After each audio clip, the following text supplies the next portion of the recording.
दोस्तों, क्या आपको पता है कि आप भी अपने स्टॉक मार्केट लॉस को यूज करके टैक्सेस बचा सकते हैं? हाँ, बिल्कुल सही सुना है आपने। इसका नाम है टैक्स लॉस हार्वेस्टिंग। ये एक लीगल मेथड है जिसको यूज करके आप अपने कैपिटल गेन्स को लॉस से ऑफसेट करके अपनी टैक्स लायबिलिटी को रिड्यूस कर सकते हैं। ये पूरे वीडियो को हम कवर करेंगे 5 सेक्शन में। पहला सेक्शन है टैक्स लॉस हार्वेस्टिंग क्या है, दूसरा सेक्शन है कैपिटल गेन और लॉस के टाइप्स और उसको सेट ऑफ कैसे करना है उसके डिटेल में रूल्स।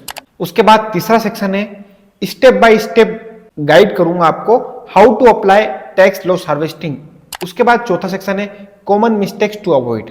उसके बाद लास्ट में बात करेंगे हम pro tip how to maximise tax saving. Video को एंड तक जरूर देखिए। भले आपको टैक्स लॉस हार्वेस्टिंग के बारे में पता है, उसके बाद भी वीडियो देखिए, आपको बहुत कुछ सीखने को मिलेगा। और हमारे चैनल को सब्सक्राइब करें, ये आपके लिए तो फ्री है लेकिन हमें मोटिवेट करता है। सबसे पहला सेक्शन है टैक्स लॉस हार्वेस्टिंग क्या है। टैक्स लॉस हार्वेस्टिंग एक सिंपल सा कॉन्सेप्ट है। अगर आपको लॉस हो रहा है तो उसका भी बेनिफिट उठाइए। टैक्स लॉस हार्वेस्टिंग में आप अपने लॉस मेकिंग इन्वेस्टमेंट को बेचकर उस लॉस का यूज आप अपने कैपिटल गेन्स को रिड्यूस करने के लिए करते हैं, जिससे आपकी टैक्स लायबिलिटी कम हो जाती है। ये होता है एक बेसिक टैक्स लॉस हार्वेस्टिंग का मतलब। एक एग्जांपल देके समझाता हूं। अगर आपने अपने एक म्यूचुअल फंड को बेचा जिससे आपको 1 लाख रुपए का प्रॉफिट हुआ, दूसरा है आपके पास एक रिलायंस का शेयर था जिसको आपने बेचा, उस स्टॉक को बेचने के बाद आपको 50,000 रुपए का लॉस हुआ, तो 1 लाख का प्रॉफिट म्यूचुअल फंड में हुआ और 50,000 का लॉस हुआ आपको रिलायंस का शेयर बेचने पे। अगर आप टैक्स लॉस हार्वेस्टिंग का मतलब समझ गए तो आपको टैक्सेबल कैपिटल गेन कितना होगा, 1 लाख माइनस 50,000 इक्वल टू 50,000। यानी 50,000 रुपए का जो आपको लॉस हुआ है रिलायंस के शेयर को बेचने पर, आप उसको ऑफसेट कर सकते हो 1 लाख रुपए म्यूचुअल फंड का जो प्रॉफिट हुआ है उससे। समझ गए? तो ये हुआ बेसिक टैक्स लॉस हार्वेस्टिंग का मतलब। अब हम आते हैं दूसरे सेक्शन पर, types of capital gains and losses plus इसके ऑफसेटिंग रूल्स। इन सबको हम डिटेल में समझेंगे। टैक्स लॉस हार्वेस्टिंग को अगर आपको स्मार्टली यूज करना है तो उसके पहले आपको कैपिटल गेन्स के टाइप्स को समझना पड़ेगा और उसके रूल्स को डिटेल में आपको यूज करते आना चाहिए। उसके बाद ही आप टैक्स लॉस हार्वेस्टिंग का यूज कर सकते हो। तो आइए समझते हैं कैपिटल गेन के टाइप्स और उसके रूल्स। तो सबसे पहला होता है short term capital gain, STCG बोलते हैं जिसको हम।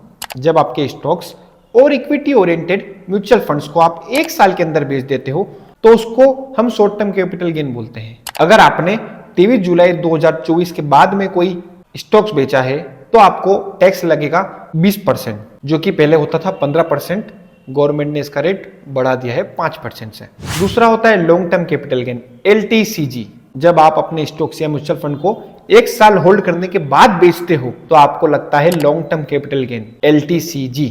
इसका लेटेस्ट रेट है फाइनेंशियल ईयर 2024-25 के लिए 12.5%, जो कि पहले होता था 10%। ये भी 23 जुलाई 2024 के बाद अगर आपने सेल किया हो तो आपको लगेगा 12.5%। अब मैं समझाता हूं इसका ऑफसेटिंग रूल्स।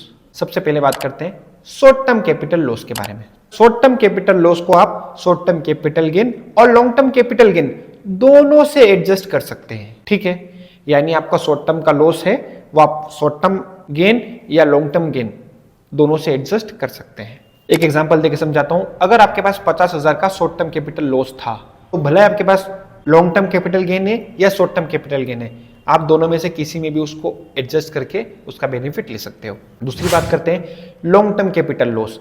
अगर आपको लॉन्ग टर्म कैपिटल लॉस है तो वो आप सिर्फ लॉन्ग टर्म कैपिटल गेन से ही एडजस्ट कर सकते हो। ध्यान रखिए, इसकी प्रो टिप बताता हूं मैं आपको। अगर आपका लॉस करंट फाइनेंशियल ईयर में एडजस्ट नहीं हो रहा है तो आप उसको 8 साल तक कैरी फॉरवर्ड कर सकते हो, लेकिन एक कंडीशन है, आपको ITR टाइम पे फाइल करना पड़ेगा।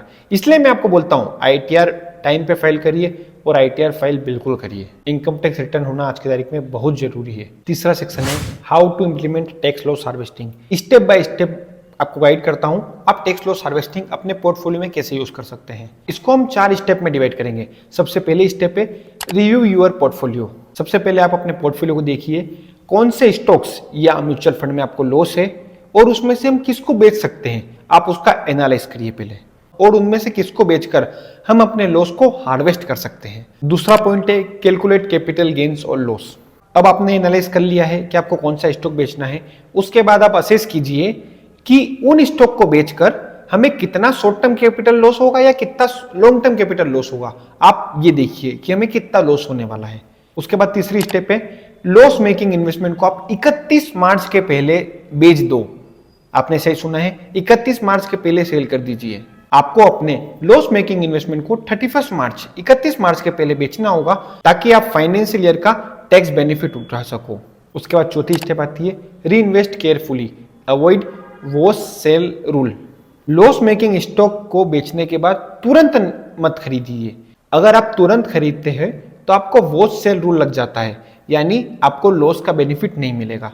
इसकी जगह आप एक काम कर सकते हो, आपको अगर तुरंत खरीदना है तो आप उसकी जगह कोई ETF में इन्वेस्ट कर सकते हो या कोई सिमिलर फंड में इन्वेस्ट कर सकते हो, ताकि आपको कोई भी दिक्कत ना हो आगे जाके।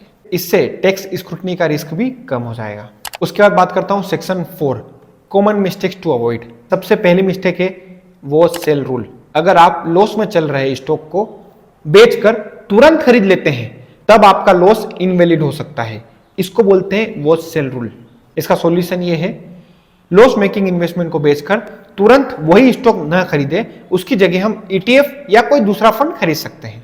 दूसरा पॉइंट है, लॉस कैरी फॉरवर्ड का बेनिफिट ले सकते हो आप। अगर आपका सारा लॉस एक ही साल में एडजस्ट नहीं होता हो तो आप उसको 8 साल के लिए कैरी फॉरवर्ड कर सकते हो, यानी आप उसका बेनिफिट 8 साल तक ले सकते हो। लेकिन ध्यान रखिए, आपको आपका income tax return ITR time पर फाइल करना होगा, बहुत जरूरी है, नहीं तो आप अपना लॉस कैरी फॉरवर्ड नहीं कर पाओगे। सबसे इंपॉर्टेंट सेक्शन की बात करता हूँ, सेक्शन 5, रियल लाइफ एग्जांपल देता हूं मैं आपको, ध्यान से सुनिए, आपको पूरा टैक्स लॉस हार्वेस्टिंग यही क्लियर हो जाएगा। सबसे पहले बात करते हैं कैपिटल गेन्स की। अगर आपको एक इक्विटी म्यूचुअल फंड बेचकर आपको 2 लाख रुपए का लॉन्ग टर्म कैपिटल गेन हुआ है, LTCG हुआ है। दूसरा कैपिटल लॉस, आपने एक स्टॉक को बेचा जिससे आपको 80,000 रुपए का लॉस हुआ है, वो भी लॉन्ग टर्म कैपिटल लॉस है। अब अगर हम टैक्स लॉस हार्वेस्टिंग का यूज नहीं करते हैं तब आपको कितना टैक्स देना पड़ेगा, और अगर टैक्स लॉस हार्वेस्टिंग का यूज करते हैं तब आपको कितना टैक्स देना पड़ेगा, आपको डिफरेंस ये समझ में आ जाएगा। अगर हम टैक्स लॉस हार्वेस्टिंग का यूज नहीं करते हैं तो आपको टैक्स कितना देना पड़ेगा, taxable long term capital gain आपका हो जाएगा 2 लाख माइनस 1,25,000। 1,25,000 क्यों? क्योंकि लॉन्ग टर्म कैपिटल गेन के केस में आपको 1,25,000 का एग्जेम्पशन मिल जाता है, तो आप 1,25,000 तक आपको long term capital gain exempt होता है। तो आपको कितने पे टैक्स देना है? 75,000 पे आपको टैक्स देना है। समझ गए आप? तो 75,000 का 12.5% कितना हुआ? 9357 रुपीज, यानी 9,375 आपको टैक्स देना पड़ेगा। अब हम यूज करते हैं हमारी Ninja technique tax loss harvesting की। अब हम टैक्स लॉस हार्वेस्टिंग का यूज करके एडजस्टेड LTCG कितना हो जाएगा हमारा? 2 लाख माइनस 80,000, कितना बचा? 1,20,000, क्योंकि 1,20,000 एग्जेम्पशन लिमिट के अंदर है। क्योंकि हमारी एग्जेम्पशन लिमिट कितनी है? 1,25,000, तो आपको कोई भी टैक्स नहीं बनता है, आपका टैक्स कितना हो जाएगा? 0। ये होता है टैक्स लॉस हार्वेस्टिंग का बेनिफिट। समझ गए? इसका रिजल्ट क्या हुआ? By harvesting the 80,000 rupees loss आपने 9,375 रुपीज का टैक्स बचा लिया। अब मैं बात करता हूं section 6, pro tips for maximum tax savings, strategic loss harvesting. अगर आपके पास करंट ईयर में कोई भी गेन नहीं है तो आप ये मत सोचिए कि हमको लॉस हार्वेस्टिंग नहीं करना है। अगर आपको करंट फाइनेंशियल ईयर में बिल्कुल भी गेन नहीं है तो आप वो लॉस को हार्वेस्ट कर लीजिए और आप उसको कैरी फॉरवर्ड कर सकते हो 8 साल के लिए, ताकि आपको फ्यूचर में कोई भी गेन हुआ तो वो वाले गेन को आप अभी वाले लॉस से सेट ऑफ कर सकते हो, ताकि आपको टैक्स कम देना पड़े। उसके बाद बात करते हैं री इन्वेस्ट स्मार्टली। लॉस हार्वेस्ट करने के बाद सेम स्टॉक को तुरंत मत खरीदिए। बहुत सारे लोग गलती करते हैं जिनको टैक्स लॉस हार्वेस्टिंग के बारे में पता है, ऊपर से वो ये गलती जरूर करते हैं। तुरंत ना खरीदने के बजाय आप एक काम करिए, सिमिलर ETF या कोई म्यूचुअल फंड कुछ भी खरीद सकते हो, ताकि आपको वॉच सेल रूल का सामना नहीं करना पड़े। समझ गए आप? दोस्तों, टैक्स लॉस हार्वेस्टिंग एक पावरफुल टैक्स स्ट्रेटेजी है जो लॉन्ग टर्म में आपको सिग्निफिकेंट टैक्स सेविंग्स दे सकती है। तो दोस्तों, हमारा वीडियो कैसा लगा? अगर आपको टैक्स लॉस हार्वेस्टिंग समझ में आया है तो हमारे चैनल को सब्सक्राइब करें, लाइक करें और लोगों को शेयर करें, ताकि लोग अपना ज़्यादा से ज़्यादा टैक्स बचा सकें। आज ही शेयर करें। कोई डाउट हो तो कमेंट बॉक्स में कमेंट करके बताइए, हम आपकी बिल्कुल हेल्प करेंगे। See you in the next video. Till then, happy investing and happy tax saving. धन्यवाद।